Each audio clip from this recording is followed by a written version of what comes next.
let me start with saying congratulations with your new album then. I think the Thank you. previous one was in 2016. So can you take us a little bit through the years leading up to this release? What has been happening and such? We just started to work on this album in 2019, 18, Mm. 19. And we started the recordings, the drum recordings, just before the pandemic. Oh, yeah. So we are forced to stop recordings, and let's see what would happen after the pandemic. And it took 2 years Yeah. before the things Yeah. started going well. uh, we can see well, not very well. It was really a slow reprise of the live activities and stuff like that, and we continued the recordings, and then we think we had enough material to release before the full length an EP with some unreleased material and covers and some taste of the new album. Then we released the Forsaken Songs EP, and now we are arrived to New Wave Order. Basically, this album was planned for 2020, Mm. but we are arrived at 4 years later. So Yeah. But in the end, I mean, after COVID was over, so many albums came out at the same time. So yeah, probably yeah, yeah. better for Maybe you. for the same reasons. Yeah, Who knows? yeah. And then Yeah. you have some time, so people have something new now. That's good. Yeah. A lot of new music to listen Yeah, to. It's not bad. true. Oh, Can you tell me a little bit about this creation process then? Like, what was your approach? we mm, usually we don't plan the musically the style and the music. We just let flow ideas and songs that we crafted uh, in our rehearsal room or at home. Basically, we started. We oh, Mhm. Francesco is coming. Are you there, Francesco? Can you hear me now? Yeah, Ah, okay, okay, perfect. okay. I've changed my PC. The other one wasn't working. Sorry. No Okay. worries. So, Francesco can answer to this question. Yeah, I was wondering a little bit about the approach from your creation of the album. Well, the approach about the creation of the album was quite spontaneous. In general, we don't have a plan for the making of an album. We started by picking up some ideas. We told when we released our EP Forsaken Songs, we stated that we got we just call it the archive of lost things, and sometimes we pick up from these archives some old ideas. And so I can't remember very well how it started, because you have to consider that this album was supposed to be released in 2020, and we started to work on 2017. So we're talking about 7 or 8 years ago. But perhaps the starting approach was to pick up some of those ideas and try and find some shape to this material. And that's how we started. And possibly, maybe we were influenced during that time. We were listening some stuff, Gothic rock, or post rock, dark wave, that stuff, which is, typical 80s music. And perhaps we tried to mix up this one to our main sound, which is basically the sound that everybody knows of the foreshadowing. And so just to say that it wasn't planned. It came quite spontaneously, and then with time, we let this idea grow up. And so that's how it was. Mm. Ah, that's good to hear then. It comes very organic. I wanted to look a little bit at a couple of the songs of this album, so you could tell a little bit about these. I think let's start with the first single, Lobbies. What can you tell me about this song? Lobbies, it takes inspiration. There is this band called Chameleons UK. Is a British band of the post-rock scene, and there's this song which is called Swan Thing. I mean, maybe it's the most famous track of this band. I think we took inspiration from this song in order to create the atmosphere, and the atmosphere is very gothic in the old style, And as I said before, we try and mix up the style that we still got with this new kind of atmospheres. I remember it all started because I was trying Reason 4 presets. I try out some of those presets from Reason 4. So we're talking about a very long time ago, and the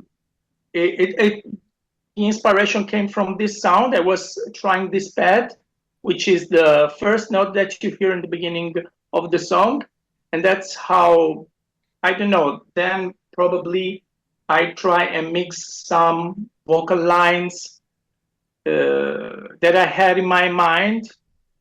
It's just, when we work on our music, we try and do a sort of collage work. So we pick some idea, then another idea, we put them together, and then when this main idea was proposed to the band, and then finally we tried all together to give a shape at the rehearsal room. Now we have a new way also to make this creative process, because it's not like in the past that we used to go in the rehearsal room and play all together. It's now we added the PC, so we try and play in real time, and in the same time we record everything we do in order to create to have more solution to see how it's going on and all the stuff. And I think basically that's how this song was born, and that's how it was edited in the long run. Okay, makes sense. I think most recently you released Judas Had a Friend as a single. For me, the story seems very clear and obvious, but what made it stick in mind so easily is how this melodics work from this song. How did you come to this track? Well, which track are you talking about? I didn't understand. Judas. Judas. Yeah, Judas was Alex's idea, and I think he could better say how it was like. It's funny because basically it's the main inspirations comes at the like Lobbies, trying new stuff and new instruments. I was in the middle of the night, I remember, and I just trying some new synth stuff on the computer. and I found this 18 synths, vintage synths, and the melody went out easily. I mean, I just recorded the demo, and then got to the guys, and Francesco and Marco worked well on the lyrics, and the songs came out really in an easy way. So basically, we have a similar way of composing for this album. It was quite organic also in this aspect. Okay, makes sense. Let me add something. If there's something which has changed, is that in the previous album, me and Alex used to meet together and try and record some stuff together. And now this process has been individually because, then with time, someone moves in another town and we don't meet together so easily, Yeah. So Yeah. this is important to state because this creation progress has been changed in as for this latest album. It's funny because 7 years ago, me, Marco, and Francesco lived in the same street. Yeah. Yeah, now everyone is away. Yeah, and now we are That's life far distant. circumstances. Yeah. Now we are far distant each other, so we are more on internet than in person. Yeah. Or elsewhere in the rehearsal room, but with new technical stuff, one PC, one audio card in order to record in real time and all the stuff. Yeah, I must say that anyway, for the final arrangements, we met at Outer Sound Studio with Giuseppe, who is also our producer, apart from the drummer. So he took care of the production and mixing and recordings for this time, and he worked very well, in my opinion. So we had a band process in crafting the album altogether. Okay. Nice. I think for this song you also had the cinematic video that you made. I think it's amazing that you get a chance to invest a little bit in that to bring an extra experience. How do you guys look at that? Well, the idea was to involve the guys from On the Room Studio, who are very creative. They have a good fantasy, and a good help was given to Marco, who wrote the screenplay for this video. And the idea was funny in a way, but we tried to give some cinematic aura to this video because our intention was to give continuity to the previous video clip for Lobbies. And if you paid attention, the main actor is the same, both in Lobbies and in Judas Has a Friend, because there's a sort of plot inside, and that's why we try to get this idea, and also the fact to be involved in the video as actors, more as performers, was a good idea, in my opinion, just to give something new compared to the previous video with paid. Basically, if we remember all the video clips we shot all together, our main role was to be performance. You see the whole band playing and playing and playing, but this time we've tried to have a new vest as actors.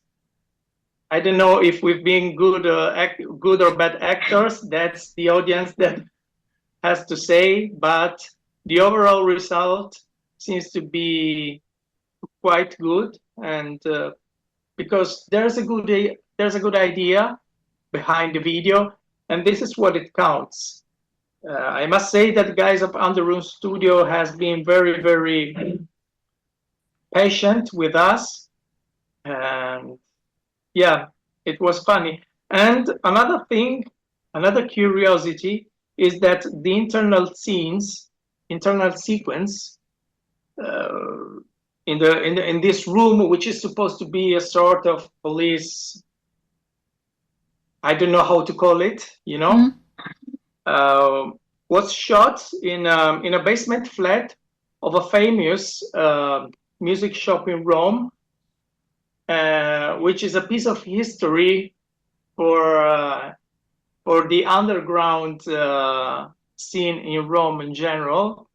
And that's an incredible spoiler. It's an incredible spoiler of this for this video. Yeah. Okay. Well, it's funny because the Foreshadowing did very few videos, and this time we will have 3 videos. So we just try to compensate with the past.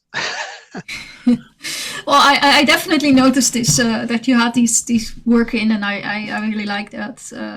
It gives an extra dimension to the music, I think. So good.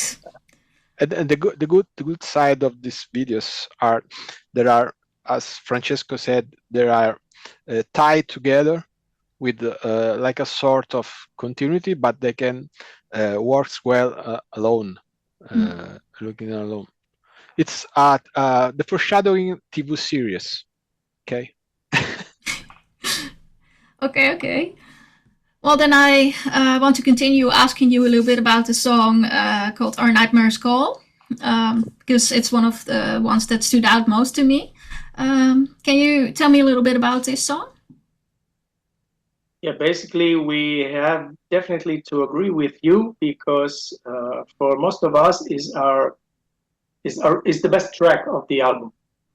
And yeah, it comes from an Alex idea as well. I think it was born in the same way, I guess. Do you want to know the funny a funny anecdote, a funny story of this song? Of course. I composed the main part of the songs while waiting on the metro station with my iPhone with GarageBand. So it's really on the street composition. Yeah. Well. Yeah, but apart this, we worked a lot on the arrangement in studio. We really wanted to sound one of the best Foreshadowing song. I think it's quite different in some ways, but at the same time, you can find all the elements of our sound if you really look into the song, if you really get the feeling of the song. And there is an explanation for this, because it was the song where there had been a more choral work of the band. I think the final part in particular has been worked all together. So let's say the first part has been created by Alex. Then I tried to give some continuity in a second run, staying at home, because we were wondering with Alex how to continue this stuff. And then I said, okay, let's try something at home. I made him listen to all the rest, and it was okay.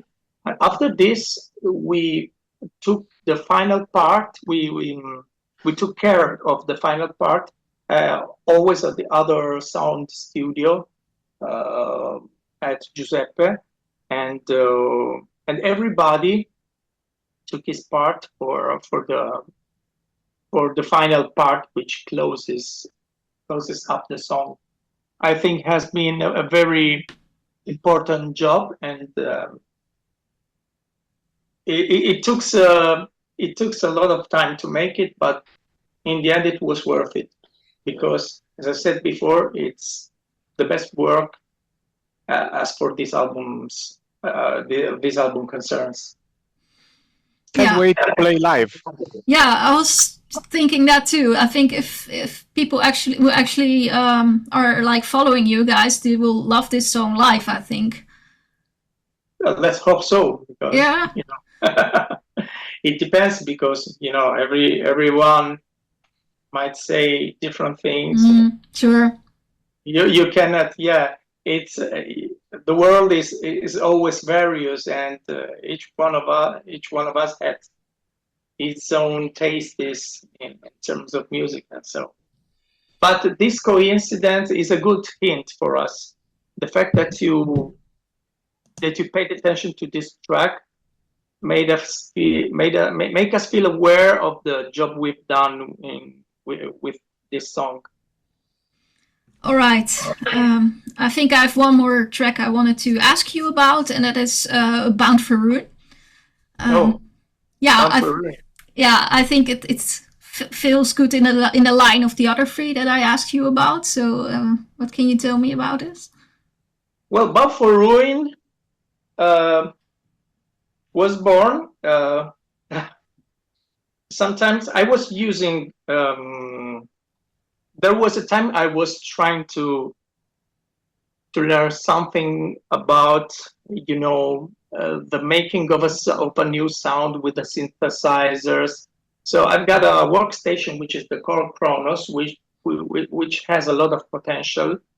And I remember I was trying to build a strange sound by following all the instructions, tutorials I saw about this workstation. And suddenly, when I create this sound, it came a sort of melody in my mind, and that was the beginning. It's the main theme of Bound for Ruin.